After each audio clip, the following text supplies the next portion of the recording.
The equation is given as 7 minus 3x equals x. The unknown x can be found on both sides of the equation.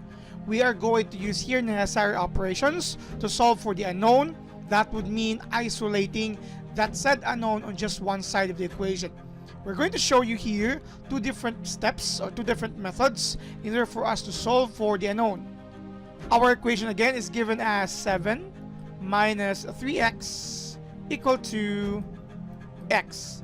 Now I'm just going to present two steps here, one of which will help some of us who have problems in dealing with negatives. We're talking about this first step.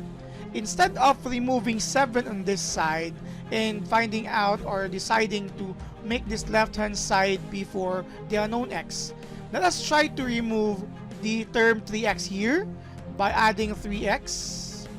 That would mean we are going to give that side for the constant. That would mean we also need to add here 3x.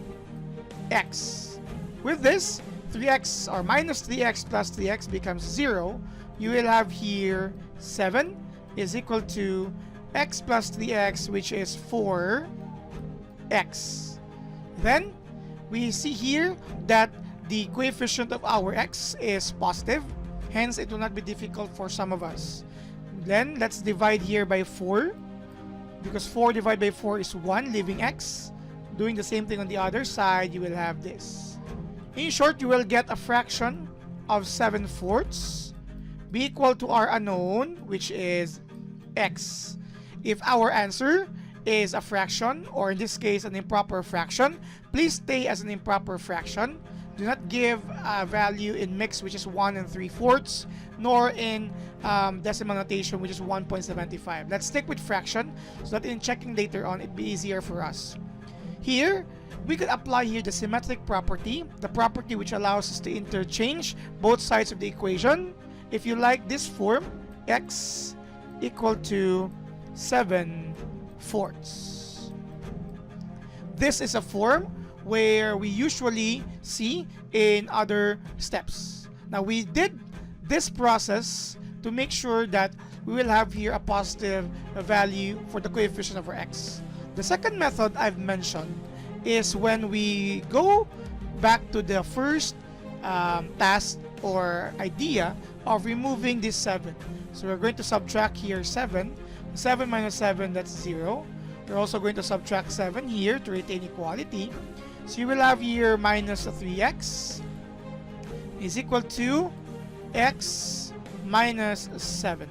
Now this method is still possible and it's still correct. It's just that you could see here a negative value for the coefficient of x. Then, of course, we remove this x here because we would like that side to have constants alone. Doing the same thing here, you will have minus 3x minus x. Of course, applying the correct operations, you will have negative 4x. And that is where, again, as mentioned, some of us will have difficulty. Of course, this right-hand side will become 0. You will have here negative 7. Of course, if you're going to divide this by negative 4 to make that positive 1, doing the same thing on the other side, you will end up with the same fraction earlier, x being equal to positive 7/4, because you will have here negative divided by negative. Either way, we will get the result for the unknown being 7/4. Now, sticking with that improper fraction, let's proceed with our checking as essential step in our process. May not be required for you anymore, but this will help us once we have established this process in future more complicated procedures. When we do this, we simply substitute that on our given value, our unknown. So we have here minus 3 times 7/4. Of course, the additional catch here when dealing with fractions is always review your operations on fractions.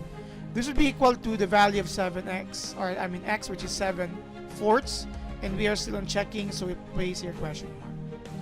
Now let's do this. Of course, this is all over 1 as an integer, as a fraction, or here as a fraction, and you multiply numerator, denominator, denominator. You have 7 minus 3 times 7 is 21 fourths. Still question mark equal to 7 fourths. The LCD here is 4. So this is again over 1. 4 divided by 1 is 4 times 7. That's 28. Minus 4 divided by 4 is 1 times 21. You have 21 here. Still question mark even if it's too obvious, because the goal of the checking is to make sure that both sides of the equation will have the same result. And of course, 28 minus 21 is 7. You will have here 4 is equal to 7 fourths. At this time, you will have check here because you have satisfied your checking. So x being 7 fourths, or even the previous form of 7 fourths equals x, is the correct value of our unknown. Join us to the next adventure involving the unknown.